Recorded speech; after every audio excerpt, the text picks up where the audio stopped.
stream. See a little box will pop up. There we go. All right, hello and welcome to Fermenting Opinions. I'm your host, David Popeiden. And your co-host, James McVeigh. And we are Fermenting Opinions, the podcast in search of a more palatable political ferment. This is episode 15 of Fermenting Opinions. And we titled tonight's episode Punching Nazis for Fun and Justice. And this is a point counterpoint to our last episode where we featured a protester of Nazis who was very much an advocate of a nonviolent approach. And tonight we have the other side of that coin. Nobody really likes Nazis, except the Nazis. But we can't seem to decide how we want to deal with them, really. And everybody likes the idea. I'll just leave it. Everybody likes the idea of hitting a Nazi. You see the memes with Captain America. It's the American thing to do. Exactly. Feels good. We grew up on Indiana Jones. It's a laugh and a warm fuzzy. Yeah. But let's introduce you first of all. Your name is Ron Wuest. Hi. And you've come to us via James here. Ron and I grew up together. We're good friends. And really, the first person I thought of when I thought, who is an advocate for punching Nazis for fun and justice? You know, we have discussed it. Yes, and it's definitely been discussed. So let's get into it, because I mean, this when it first came out about Nazi punching, when that became a catchphrase, sometime last year, somebody ran up and sucker punched Richard Spencer. Yep. Which Spencer. garnered him no sympathy from many of us, of course. It was noticeable. Like almost anyone else getting punched out of nowhere mid-sentence, they'd get at least a little bit of sympathy, and he did not. Yeah. Get very Well, much. that's because he's a terrible person, right? Yes. You know, but we have to separate, again, the person from the action. The way this gets derivative, saying, "Oh, is it okay to just punch someone because they disagree with you? Is that where this is going?" Where do you come from a moral standpoint in terms of justifying, not just the catchphrase of punching Nazis, but when we're talking about violent clashes with white nationalists of various types and descriptions? Generally speaking, I would say as an ethical justification, I feel it's similar to pretty much any other social taboo. There are certain things that if you do them, you will be violently opposed by the majority of people because of what you're doing. And while there isn't universal agreement on what all those things are, I feel like Nazism should be one of those things, and definitely want to encourage that attitude from others. Which is not to say run up and punch anybody that you suspect might have anything in common with a Nazi. Obviously, discretion is involved, and I wouldn't necessarily say that it should be legal to punch anybody. I think that if we're talking about changing laws, it should definitely be something that qualifies as hate speech. If your rhetoric involves separating, even like the supposedly peaceful establishment of a white ethno-state, I'm extremely suspicious of, because I mean the whole Madagascar plan. Yeah, that they, how do you accomplish a white ethno-state? Yeah, sooner or later you're going to have to use force. You're going to pick up everybody out of your country that isn't X group and put them where? Where is there that somebody else wants everyone the fuck else out of your country? Well, wasn't that exactly what Hitler ended up doing with the Jews? Was first we're going to move them, and then we kept gaining more ground, and we were kind of like, well, we're all going to call this the Reichland, so we got to do something with you guys. Yeah. Yeah. So no, I'm still very suspicious of even people who claim to be peacefully white nationalist. Historically speaking, that was exactly what fucking Hitler said right up until he didn't have to. Well, yeah, exactly. I guess my immediate thought here is, and this is only to play devil's advocate, fair, because gotta do it. There's a line somewhere, right? Absolutely. Between what are we calling hate speech? What are we calling simple? And there should absolutely be stringent clear, disagreement. I guess qualifiers for what it is. If you're going to have a law describing what is and is not hate speech, especially in regard to this in particular, because there's but who gets to decide? That's the problem that's raised immediately. Because, like, say, like Southern Poverty Law Center will label something like the Family Research Council as a hate group, and that they engage in hate speech. But now the Family Research Council has named them as a hate group because, you know, to muddy the waters, essentially. Yeah, so how do you have a I think that rather than go ahead. Deciding right off the bat, like trying to assess individually a group, the more productive way to go about it would be to think about what traits we can identify in hate speech and build the law around that and then apply it case by case to these groups. Now, as far as the actual traits, like what you're going to look for, I would obviously start with any kind of violent rhetoric, forcible removal of or killing. But aren't you again playing devil's advocate? But aren't you advocating violence against people? Or is it more of like absolutely defensive violence? Yeah. So do you see it more as like a preemptive defensive violence? Like we're not waiting for them to start killing people. No, because we're nipping this in the bud. You can't count on people that believe that people should be eliminated based on their ethnicity to be upfront with you the fuck about it in this fucking day and age. Like, everybody with half a goddamn brain knows that you're not going to get any friends openly waving a Nazi flag. There are still a lot of people doing it because they have like ingrained 3 beliefs. Brain cells rattling around up there. But there are a whole lot more that aren't that naive and that are, I mean, what's the term? Crypto-fascist? Yes. Explain that, would you? I don't know what a crypto-fascist is. Fascists that lie about being fascist because it furthers their ends.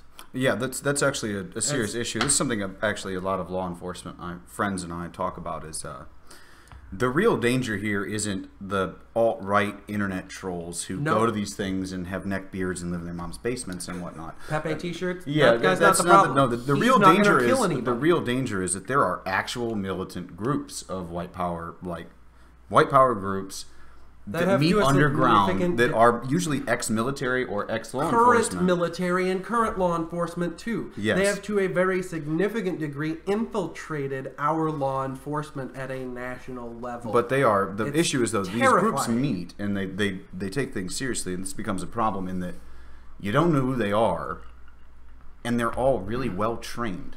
You know, I mean, again, Pepe the Frog t-shirt kids, I'm not worried about them. That's the kind of kid, if he swings at me, I'm going to knock him on his ass. But if one of these crypto-fascists happens to be around and this thing's going on, that guy's going to beat the shit out of me. More than likely. He's probably got a lot better training than I do. He's also probably going to get away with it. So to get back to, because I do want to go there, but to get back to moral justification, I guess what you're saying is with regards to hate speech, that maybe it's a little bit fuzzy. Maybe people are going to debate about where the line is. Absolutely, I welcome debate on where that line is entirely. But we're saying that's generally we know this is pretty far across the line. Wherever that line is. We're talking theoretically. Let's talk about more practice and the morality of the practice. Like, say if you're at one of these rallies, if you're going to one of them, what is your goal? What are you there to do? How do you engage in what you plan to do? You know, I mean, what's the point of going? I can tell you, when I went to Shelbyville and to Murfreesboro, my two... And this is the 28th. This is funny because, like I said, our other guest was also there at both those things. It's just interesting to see sort of mirrors of this. This is the first time I've ever been to any sort of political protest. Okay. I went into it with my two primary goals being keep other people that aren't fucking Nazis from getting hurt and beat the ever-living shit out of anybody dumb enough to initiate violence. None of that ever ended up happening. So, I basically just, yelled some and stood around with my hands in my pocket. which, you know, not a bad thing. No, not at all. And I guess that brings me to my question here. So what you're talking about isn't necessarily showing up at these things to specifically attack Nazis. Like you're not talking black bloc. Initiating violence is generally a bad look. Well, sure, definitely. So it's also a lot of the time not necessary. Just recently speaking, they were more than happy to initiate violence on their own and showed up looking like they were ready to initiate violence. Like, it's not going to be hard to provoke them into doing something that nobody is going to fault you for defending yourself from. So the idea is that you're not showing up looking for a fight, you're showing up happy to give one. Exactly. Show up, get them to show their true colors. The moment they do, you defend yourself all upside them. Now, as I recall, sort of different interviews and things like that of actually the other side, that's exactly what they've been saying. That they show up, they're ready to fight, that they don't initiate violence, but they're willing to defend themselves up into and including lethal force. And they're looking for you on the left or whoever, the counter protesters. Because I mean, hell, if I'm going to one of these protests, I'm going to be with y'all. But I'm just saying, yeah, definitely. But I'm just saying that that's kind of their strategy too, is to show up in paramilitary gear and to start shit and to start getting people to swing at them so that they can fight back, so they can do violence.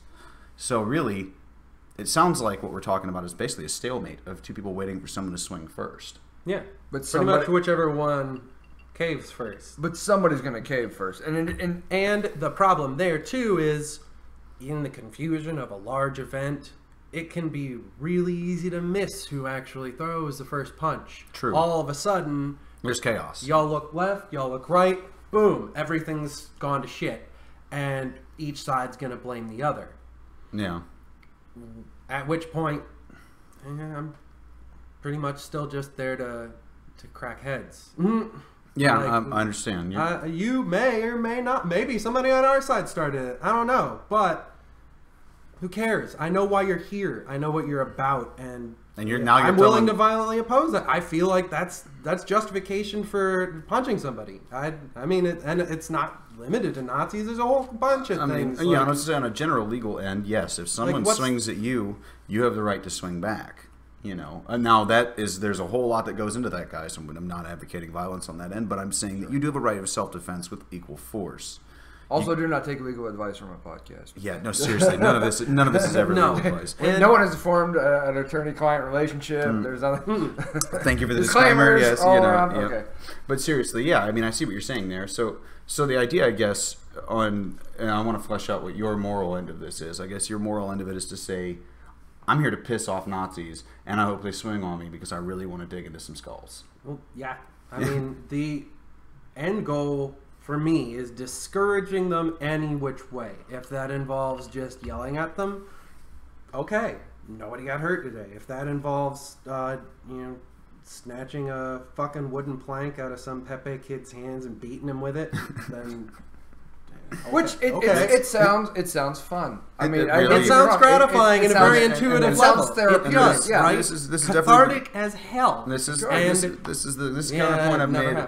This is counterpoint I made on our on talking about the peaceful protests. I was like, well, I wasn't there because I can't go to these events because I have a fuse about this long that I'm going to listen to some Nazi douchebag talking about killing people or whatever, or fucking doing some Nazi shit. Where I'm going to get baited into swinging first. I'm pretty proud of myself. For a guy who used to have a pretty short temper, I can handle a lot these days.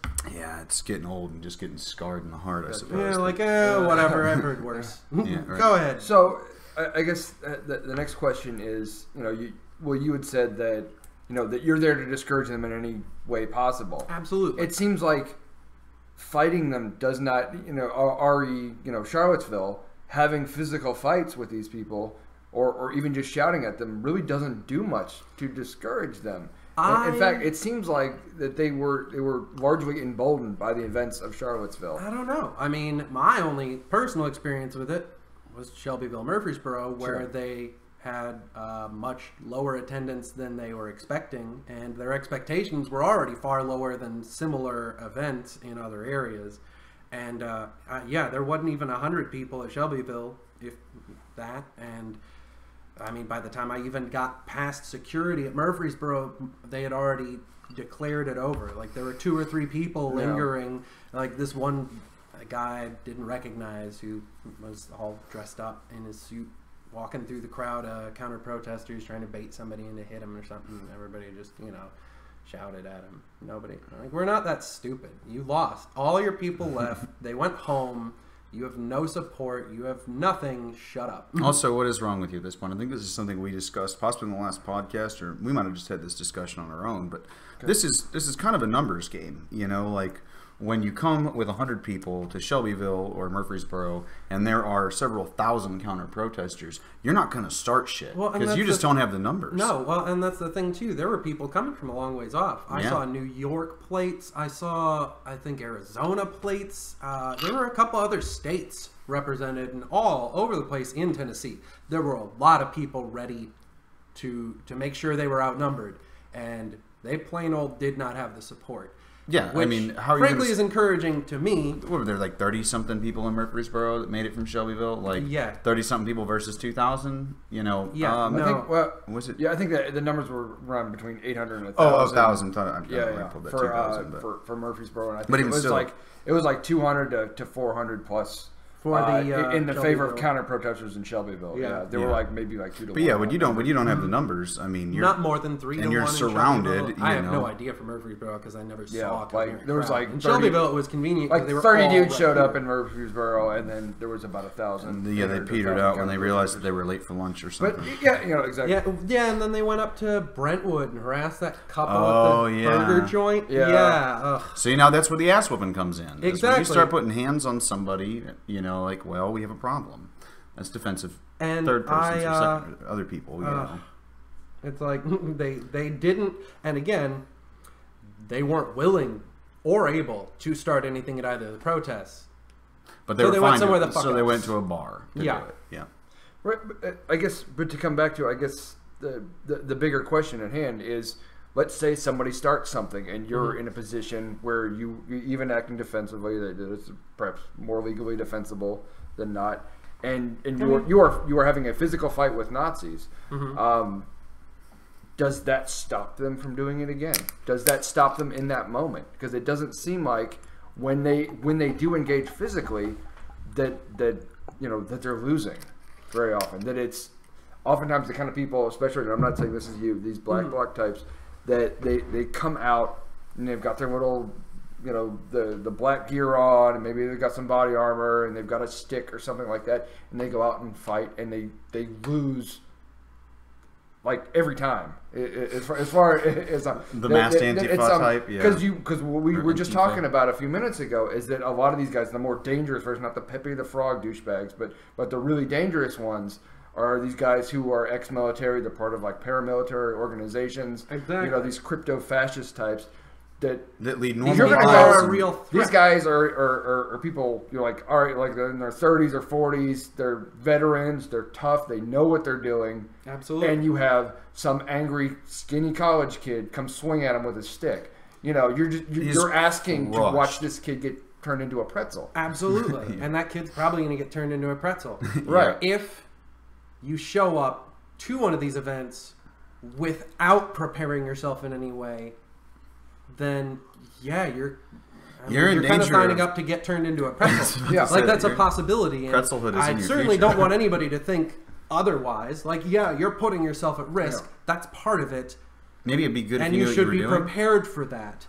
Not just, accept it, but like physically go, like take a martial arts class, work out, get ready to like be able to actually hit a person. Right. I mean, not necessarily just for this particular political like rally, but hypothetical, but like just personally, like for self-defense, it's nice and it's like a good way to stay in shape. And I would say, and I'd say for a mantra in general, though, if you are going to have this idea that you're willing to go to these protests or whatever, why aren't you training now? Yeah, if you expect. Yeah, some of them ideologically, just like the crypto fascists, you have the crypto fascists that are the same people that they're basically the opposite end of the spectrum. And there are some groups that are preparing, training. Oh yes, properly. of course.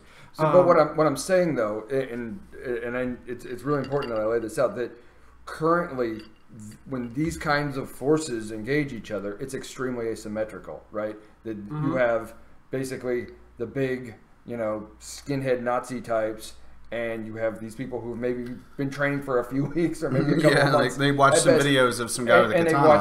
And they watch Napoleon Dynamite a couple times, and they think they know, karate now. Like, it's not going to go their way currently. No. And you're looking at extensive amount of planning and preparation and training for them to get ready. They're way behind the curve, and I don't think there's a level of organization there to change that. And this is all, again, this isn't answering the moral legal question. This is efficacy. Yeah, that's true. Part of what mediates that, though, is outnumbering the hell out of them. Yeah. I don't care how militarily trained you are in the martial arts. If it's 12-1, you're gonna back off, or you're gonna get trampled. There's only so much that skill can account for when you're that outnumbered. If you study military history, there are very few examples of a very small group taking on a massive group, and it requires every factor possible to be in your favor. Exactly. Thermopylae is a great example. Well, they also all still died. They did, but that's because somebody sold them out and showed them how to get the archers up top. But until then, let's not go off. But that's my exactly. But anyway. that's my point though, is that if you are going to make a stand like that, you are going to have every possible advantage. Popular opinion swinging against them and bringing more people out to oppose them will help mediate that to a degree. The other part is the people who intend to show up to oppose them preparing. If you're not physically capable of fighting, then you should don't put yourself in harm's way. You should be watching or rallying. That's your job. You're not the fighter. You need to be in the back. Come on. Well, simple strategy. Going from there, it sounds like basically 98 people out of 100 who are opposing the Nazis should not be the ones who are actually engaging in the first place, which goes back to, in terms of efficacy, you say should. I saw a lot of old ass people out at Shelbyville. Yeah. Like 60 plus. Are they going to be super duper effective in a fight? No, almost certainly not. They're almost certainly going to get hurt in a fight.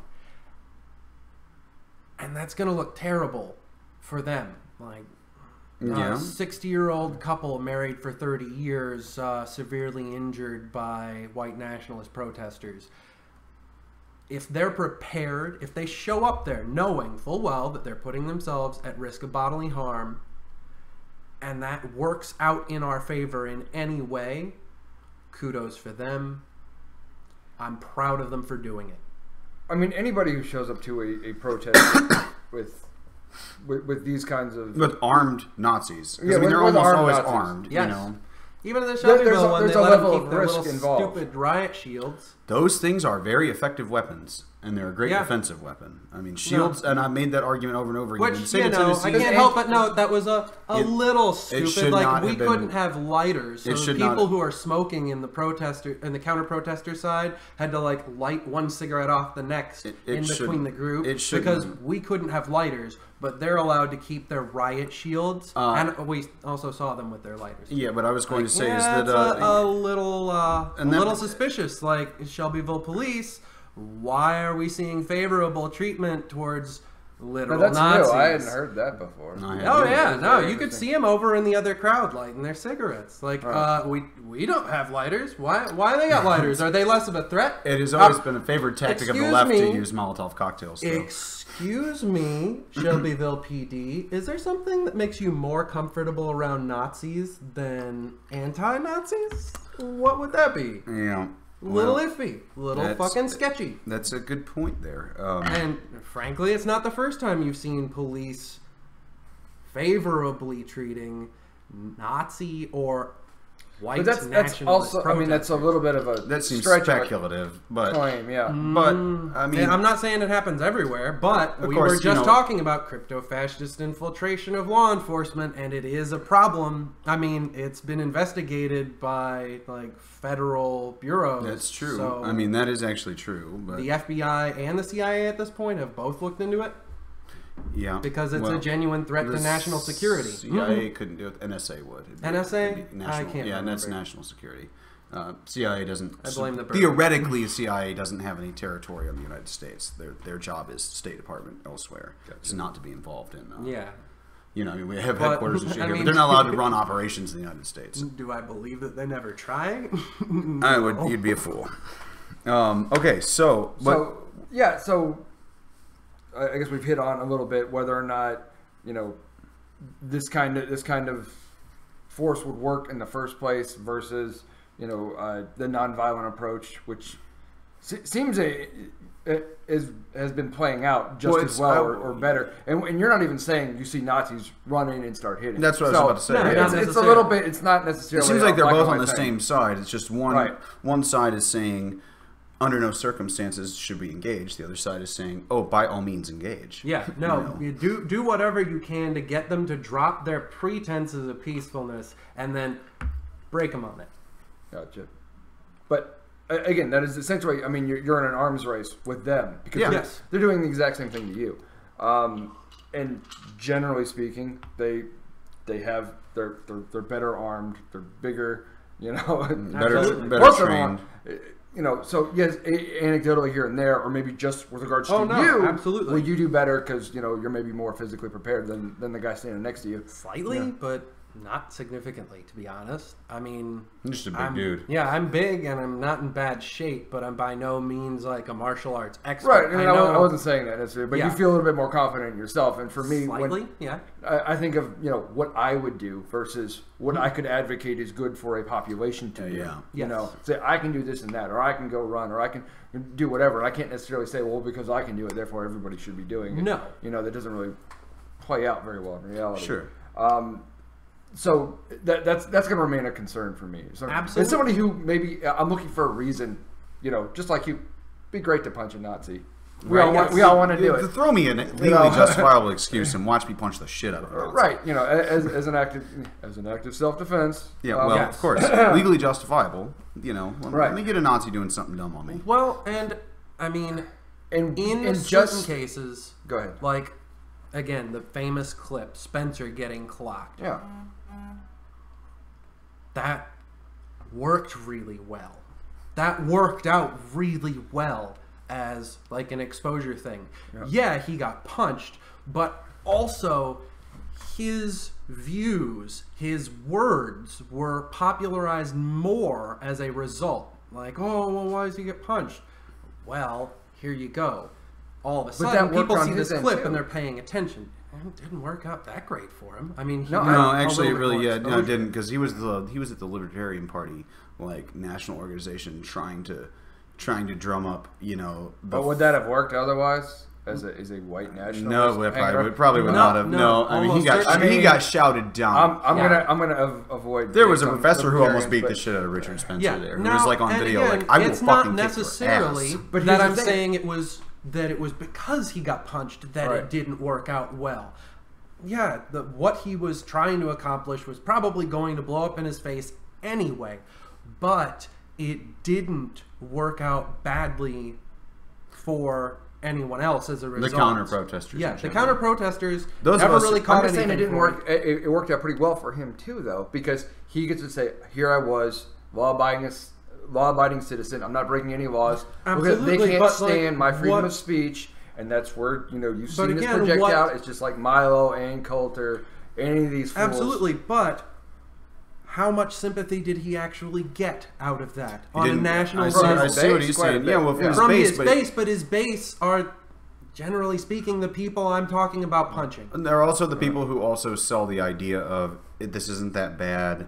We're not talking about ethnic cleansing. We're just talking about a white nation, and we need just part of this country for ourselves to keep the white race pure, blah, blah, blah, blah, blah. Bullshit. But what it did was it exposed his views, and people asked, well, who the hell's Richard Spencer, this guy in this meme? Why is he getting punched? Exactly. So people are, here's links to a lot of people who didn't even know who he was are now turned against him. Even people who knew his name but weren't familiar with his body of work, with his like publicly avowed views, and I'm not saying were exposed to them and got to see what he was about, and most of them ended up not feeling particularly bad about him getting punched. which A, is a really good sign for our nation. Had me worried for a sec, but hey, most people I'm like, still worried. oh, you're a white nationalist and we're you got clocked. Well, yeah, fuck you. Yeah, that's good. I was basically that guy. Good I on was you, like, I already know who America. you are, Richard Spencer, and I laughed when you got punched. I feel bad for you. True, but but there I would is- also volunteer to be the first guy in line to represent the dude who punched you. As I don't know where you sit politically, but I'm the raging. Well, I don't know how raging leftist I am anymore, but I'm still pretty far on the left. A lot of what I heard, in the fallout of these things is look at the intolerant left. They're hitting people. They're shutting down free speech. Anybody who disagrees One with of my them. favorite. So And much this for is the a tolerant meme, left. and I don't mean just an internet meme, but this is a meme that has carried forward from that day. That's true. That people like me are so intolerant of anybody with a different idea, not white nationalist state or whatever, but who with a different idea that they are going to punch that person. And that garners sympathy for people who can say, oh, I don't like his ideas, but I respect his right to free speech. And look at those evil liberals. A certain section of the That's a real thing. I've centrist seen that population more that than anything absolutely else. does subscribe to that. I've argued with so many of them. And So let's play you can devil's talk about advocate free there. speech all day long, but again, free speech protects you from the government. Assault laws protect you from me punching you. I know. And But please, again, absolutely. as an individual, if you take it upon yourself to go, I hate your views so much, I'm going to beat your ass. You also accept that there are going to be consequences, potentially legal ones, that you're going to have to deal with. Most likely legal If ones. you feel strongly enough about opposing their views, then eat it. This does take your licks. This does remind me of someone who was saying some god-awful things about a friend of mine whose his daughter is mentally handicapped, and I told him that I'm not going to accept this, I'm done with this, and I was like, and you know what? I'm in good standing with the bar. I have a clean record. I was like, honestly, I'm going to punch you in your fucking mouth, and I'm going to take my misdemeanor charge with a smile. I will plead guilty day one, A1, and I will go before the board and explain why I did, and I might get suspended. I'm really not too worried about that. It's going to suck for me, but, it is what it is. I accept my consequences. If you don't shut up, I'm going to shut you up. Yeah. That's really, and I think that's what you were trying to say there too, is that, Absolutely. you accept your consequences. If you get in a kerfuffle. And I think there's a human aspect of this too. We can say, obviously, what is this person's rights? We know that maybe legally that we shouldn't, maybe we're going to get ourselves in trouble, but you can only be pushed so many times, right? Before exactly. you react to it. And I know it's... And I'm not saying that's a justification. It's not a justification. That is a natural consequence. It's accepting your legal consequences. It's like ripping somebody off in a business transaction, knowing full damn well you ripped them off, and accepting, well, I might get sued over this. I don't really care. Sue me. Yeah. I might lose. All right. Well, it was worth a shot. Yeah, and I definitely... I appreciate that that's a gray area between the legality. Again, obviously, there's got to be laws against, physical assault. Also, I'm not going to advocate for it. That's why I don't participate in this stuff. No. I'm not going to run up on somebody in most situations and hit them because of what they're saying.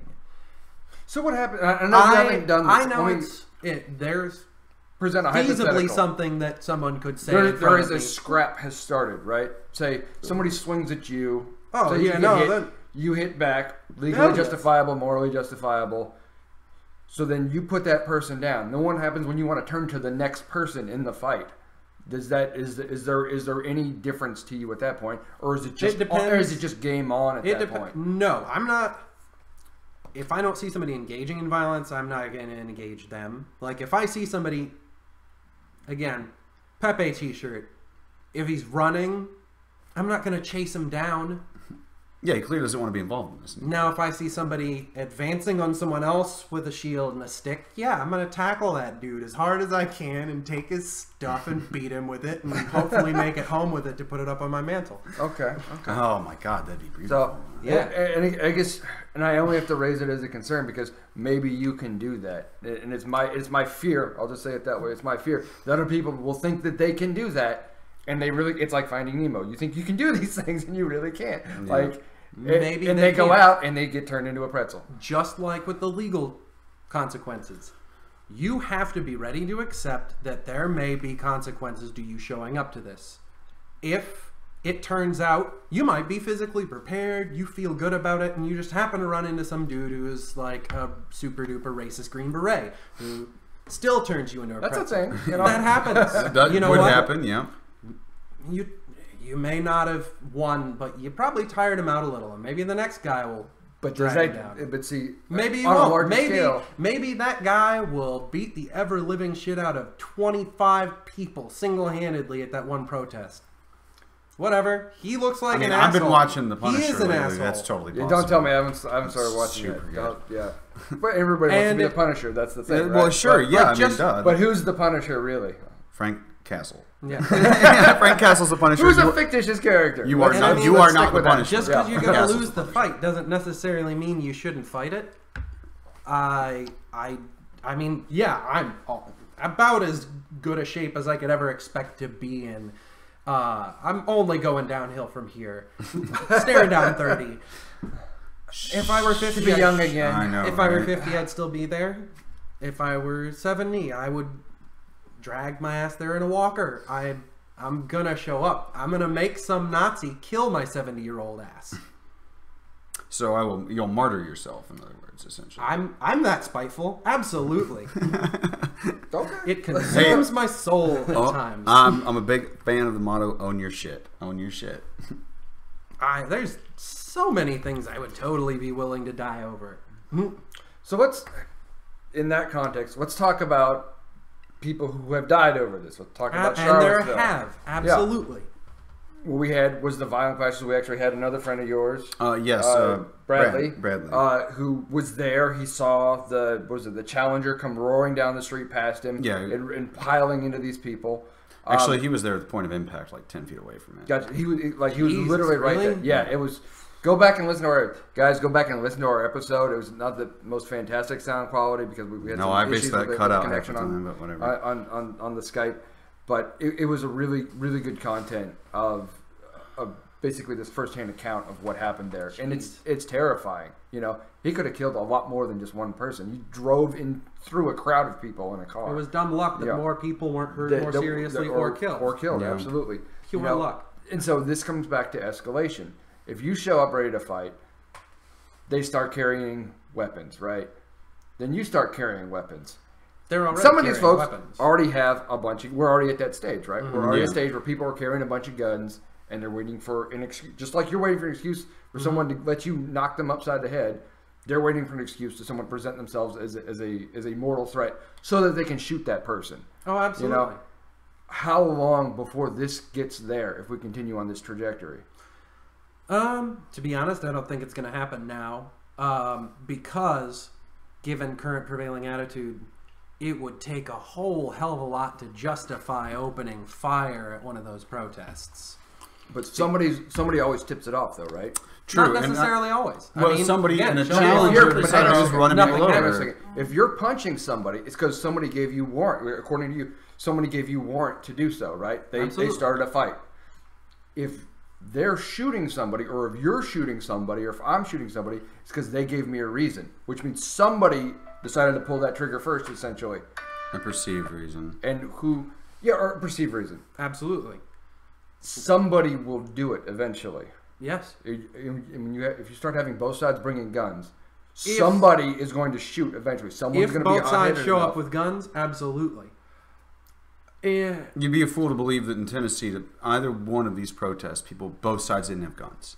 Right. Maybe not on them. No. Not on them. Let's say not in Murfreesboro. Yeah, I mean, there was... No, not Shelbyville. Okay, I'm saying not on you, but they're armed. That car has fucking guns in it. Let's talk about the next, Charlottesville. They did have SWAT riflemen on the roofs. I saw all of the parking areas. I get it, but people So is that what it's going to come down to? That we need enough involved police that you don't trust? No, absolutely not.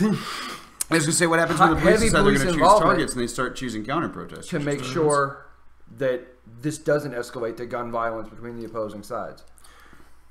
Is that the only thing stopping this from going there? Because when I saw Charlottesville, my first thought was, what's it going to take for 5 to 10 Antifa decide, let's get our ARs, boys, and go in there and wipe them out?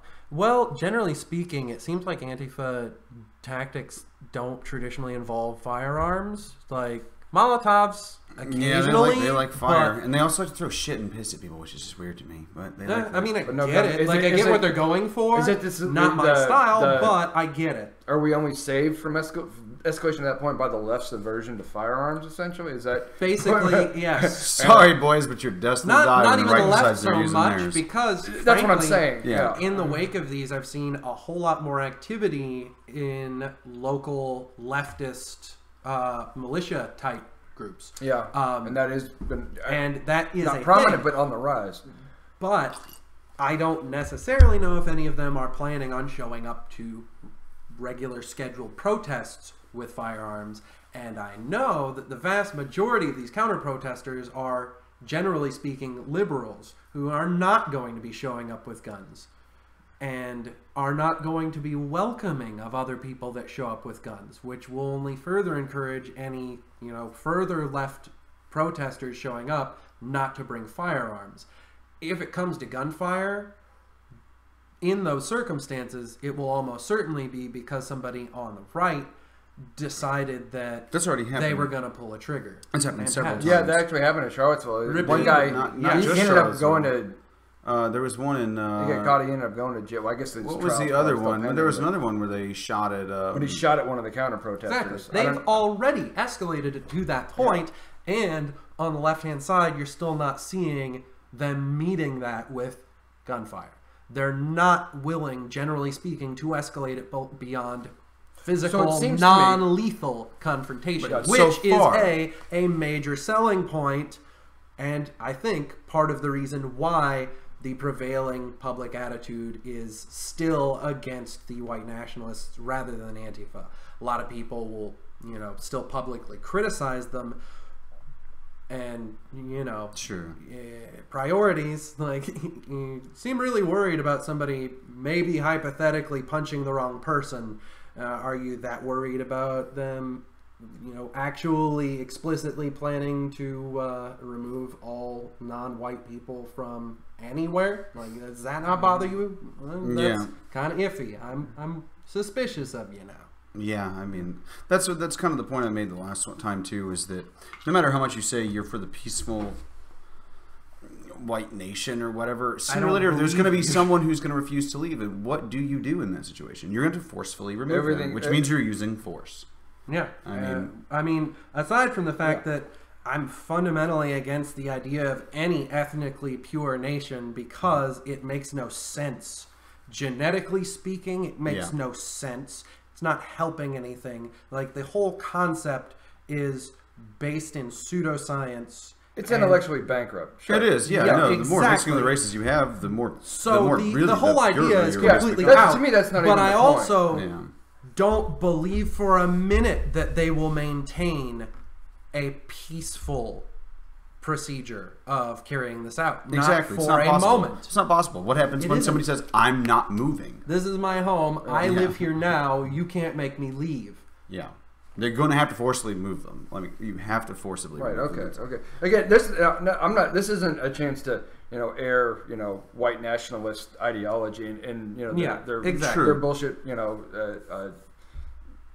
declarations of a peaceful transfer to whatever kind of society. Well, it's relevant because a lot of people bring that up. To me, I just want to know, how do we beat them? What is the best way to beat them? Okay, best way, and here's my thought, and then just let me air it out just briefly here. Okay, that it seems like the escalation of force will stop because the left doesn't like guns and they don't play around with them that much. So it's not going to come to us shooting each other, which the left would lose. So we're limited to, in terms of violent engagement, us fighting, these people who are generally more capable, and we only win on numbers. Yeah. But it seems like we also win on numbers when we don't fight them, and then we just crowd them out and we just shut down their events. Exactly. Without having to engage violently, which leads me to the conclusion that what happened in Shelbyville and Murfreesboro, of a way of showing up, of being there, but not engaging with them, and and trading paint, was the best way forward. To be fair, Now, are you opposed to that? I'm not opposed to the idea of showing up, shouting them down, and everyone going home unharmed. But I think a large part of why it worked out that way in Shelbyville is because of the police presence and then keeping everyone apart. Yeah. If they hadn't done so, I'm almost certain some fights would have broken out. Sure. Like, no doubt about it. I think like one person got arrested or something, the whole thing. I remember watching them get dragged out from their side. I didn't actually see what happened. Just some younger guy, 18, 20 maybe, got pulled out, cuffed, and driven off in their little golf cart. Sad Pepe. Still never heard what. Sad Pepe. Not a clue. I don't know what he could have been doing. No. Something stupid. I mean,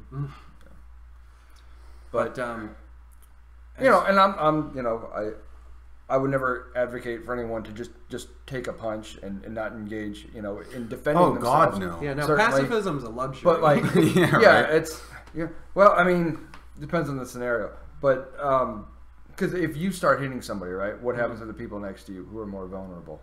You know, that's to me is the consideration that my actions can cause harm to other people around me just because maybe I think I can handle myself. I'm hoping that I'm just going to be the target. Like, they're not going to be looking to swing on the person next to me because I'm 6'4" and 200 fucking pounds. They're going to be looking my way. So, I mean, I feel like you want to be the tank. Showing up, yes, basically. Like, I can take the hits, so I'm going to try to, or at least to make sure nobody takes hits optimally. Like, no, y'all get hit, we don't, fuck off, go home. That would be optimal, but optimal never fucking happens. Well, that's true. So say nothing ever plays out the way you want it to. No.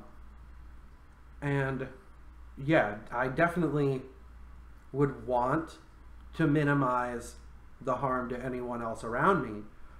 But again, I'm not going to feel any personal guilt for failing to stop someone from getting hurt if I put in, you know, a good faith effort, because again, they had to have known what they were signing up for, especially at this point. Everybody knows what happened in Charlottesville. If you show up, you know it's a possibility that things will go sideways. I don't think anyone went there expecting to die. Though. No. You know, I mean, maybe getting your ass beat, okay, but you have to know it's a possibility. It's already happened once, and it can happen again. Yeah, and this is why you could die. This is why we don't advocate violence in general, though. I've seen too many cases where someone got punched once and died from it. Oh yeah. You know, I mean, it happens to healthy young men. I mean, the brain is a really fragile thing, man. Yeah. It happens. I mean, we've been in both states prosecuting cases that have happened like that. Well, not me personally, but I know about it. Yeah, and there's a case we're probably both thinking of that happened here. Yeah, in Colombia, the one punch, one kick. Exactly. Yeah. Wait, what happened? This was a long time ago. It's not worth getting into. But yeah, it was a case of. It didn't take much. I'll just say it that way. And someone ended up dying. Yeah, it was some fight on the east side or something like that happened, and just hit him one time, and he was dead like that. Well, obviously it wasn't intentional, but at the same point, it's hard to argue it's not intentional when you meant to hurt him. You may not have meant to kill him, but that's like I didn't know my own strength or whatever. Like they were kind of responsible. Both were pretty evenly matched fellas, though. Like they weren't. Yeah. Wonder what happened. It's not worth getting into in this one. But I guess, did you have anything you wanted to say in closing? Because I think we've aired out the ideas pretty well. No, I feel like we've covered it pretty well. I mean. Yeah, in summation, don't start shit, but be ready for it. And if you show up ready to do your part, expect it. And basically, I think the best way continuing on to oppose white nationalism and all the other subgenres of weird xenophobic political crap are to maintain a generally positive PR by not antagonizing any more than verbally and just not being Nazis. I feel like that should do it. Can we sum it up with don't start no shit, won't be no shit? Yeah. That's and if you have to punch a Nazi for fun and justice. Yeah, absolutely. Right. I mean, that any opportunity that I think you said it well early on. Is the level of catharsis there is just amazing. Yeah, and that's the draw. That's what we're still talking about. I'd be lying if I said I wasn't a little bit disappointed. Fucking Indiana Jones, baby. Right, we love our Captain America. One of those shields, man. Right. We love Indiana Jones. We love all that stuff. Captain America. That riot shield took that off a Nazi back in 2017. Yeah, right. We might be saying that to our grandkids one day. Wow, Grandpa, you beat up Nazis? Yeah, good times. We fought a war over this already. It shouldn't be here. We really won the shit out of that war too. I'm really wondering why we're doing this again. This decade has been a weird mix of like multi-decade retro, like political crap from the 40s and like fashion from the 80s, and it's a revival of ideas that really just they had their day in the sun. It makes me sad that we've become so uncreative. Yeah, we're really regressing this badly. Like our fashion trends. Really simple solutions are attractive to the mind, but they're seldom. And we have become effective. a very simple nation. Nostalgia. Yeah. Everything looks better through the golden haze of nostalgia. That's true. So. Well, on that note, yeah. So yeah, if you're gonna punch a Nazi, be aware of your surroundings. I'll say that. I think ultimately we're just gonna beat them on numbers, but do what you gotta do. I for one will be staying home. I know better because I'll just punch Nazis. Yeah, I don't want to go to jail. That's really I don't want anyone else to get hurt. I know better. I stay out of this. Any decent person get hurt on account of something I do. Because like you, I might. Yeah, so. Exactly. But let's leave it at that.